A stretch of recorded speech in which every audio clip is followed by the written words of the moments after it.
1. Buka PPT dengan template yang sudah disediakan atau tersedia dalam aplikasi PPT tersebut. Lalu, tentukan animasi dan juga judul yang akan dibahas dalam media yang akan dibuat. Lalu, menu yang kedua yaitu ada petunjuk penggunaan, kompetensi dasar, tujuan pembelajaran, materi pembelajaran, dan soal. Karena kita membuat video interaktif, maka harus ada petunjuk penggunaan. Yang pertama yaitu kembali ke menu materi, menuju ke slide selanjutnya, dan menuju ke slide sebelumnya. Agar lebih menarik, kita dapat menambahkan animasi dengan memasukkan animasi dari luar.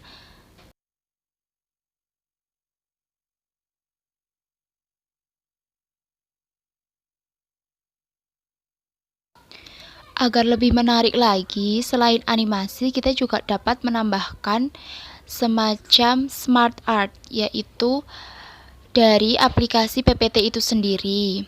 Ada berbagai macam jenis smart art, yaitu ada list, proses, dan lain sebagainya, serta animasi-animasi lain juga ada. Nah, seperti animasi guru ini, itu saya download dari luar.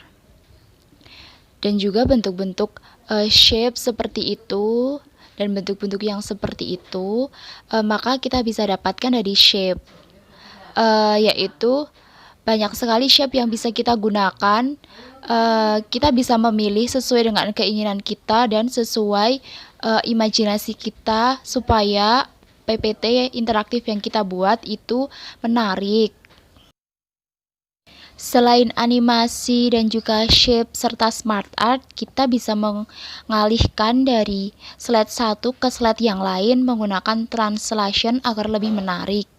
Nah, slide selanjutnya yaitu ada kompetensi dasar. Di sini kita membahas dua materi pembahasan, yaitu Bahasa Indonesia dan IPA. Namun, saya lebih menekankan pada Bahasa Indonesia, karena ini media interaktif Bahasa Indonesia. Cara penggunaan kita bisa mengoperasikan seperti PPT pada biasanya. Nah, ini animasinya ya.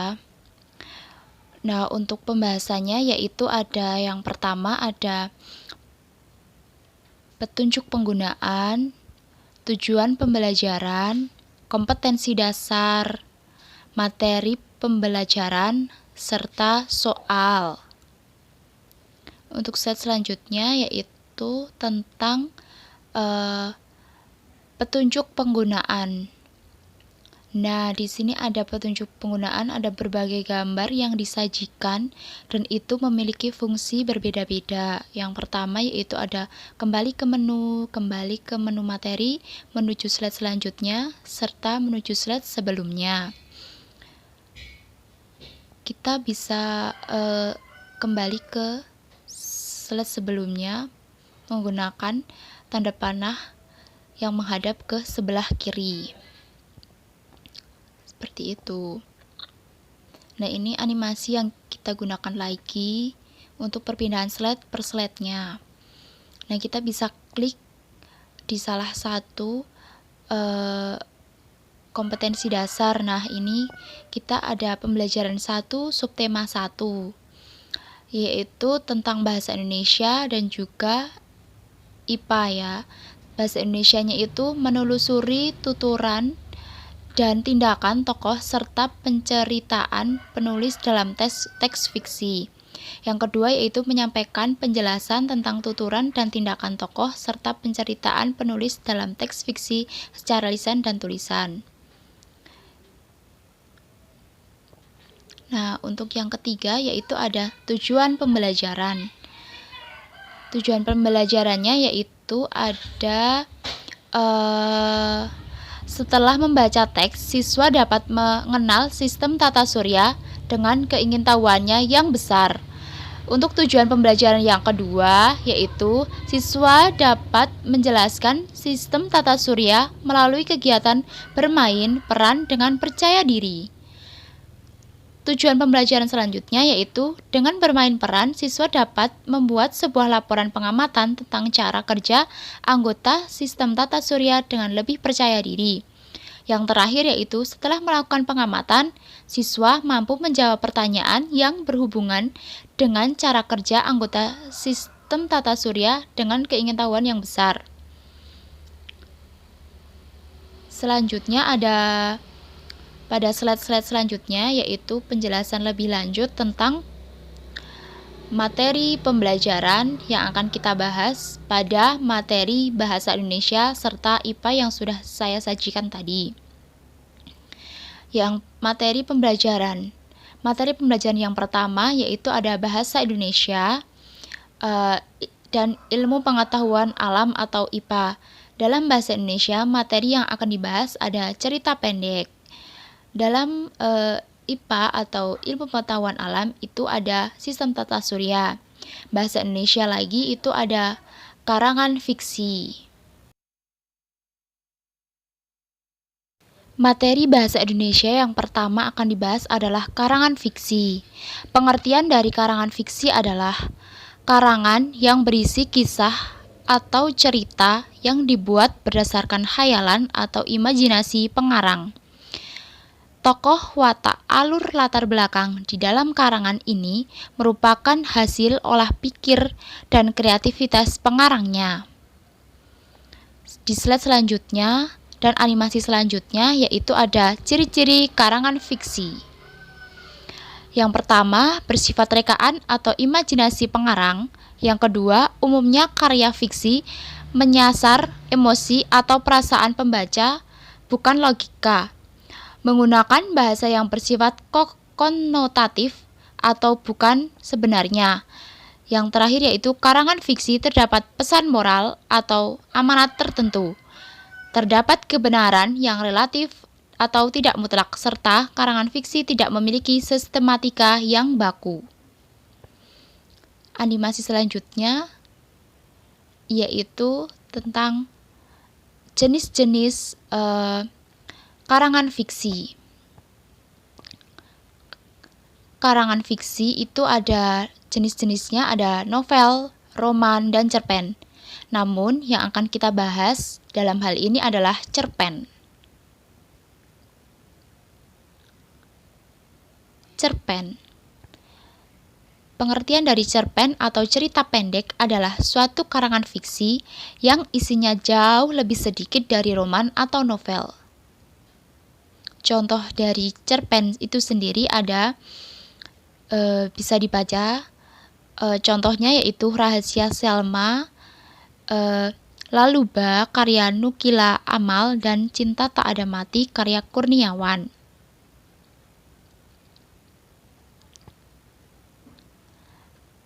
Nah, ini ada unsur intrinsik dari cerpen, ada tema, tokoh dan penokohan, alur atau plot, setting atau latar, sudut pandang, gaya bahasa, serta amanat.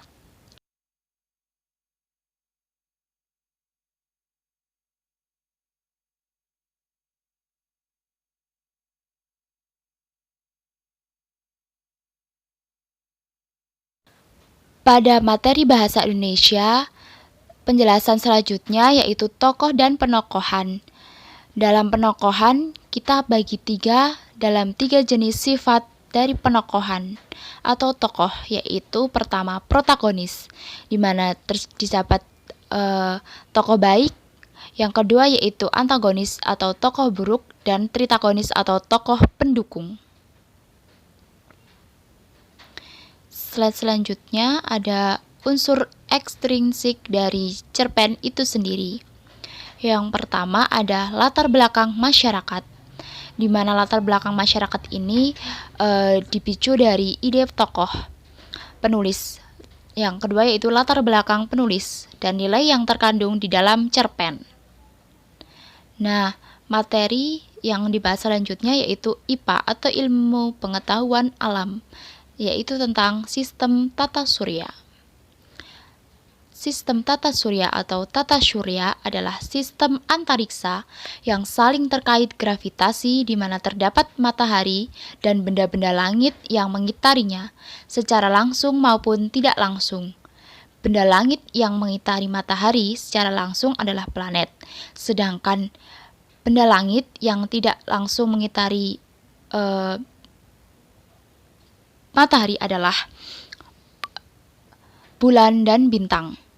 Di sini kita bisa lihat ada gambar tentang sistem tata surya di mana terdapat orbit atau elips pada setiap planet yang mengitari matahari. Planet yang mengitari matahari itu ada 8 planet.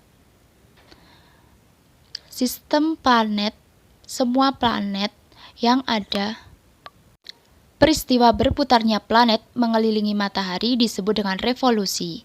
Rotasi adalah setiap planet berputar pada porosnya. Peristiwa berputar tersebut adalah rotasi. Penjelasan selanjutnya yaitu akibat dari revolusi bumi. Yang pertama, terbentuknya rasi bintang yang berbeda-beda. Perbedaan lama waktu siang dan malam, gerak semu tahunan matahari, dan terjadinya perubahan musim. Ini adalah akibat dari rotasi bumi. Yang pertama, terjadinya siang dan malam, terjadinya perbedaan ketebalan atmosfer, gerak semu harian matahari, perbedaan kecepatan gravitasi bumi, serta dapat berfungsinya satelit. Yang terakhir yaitu perbedaan waktu.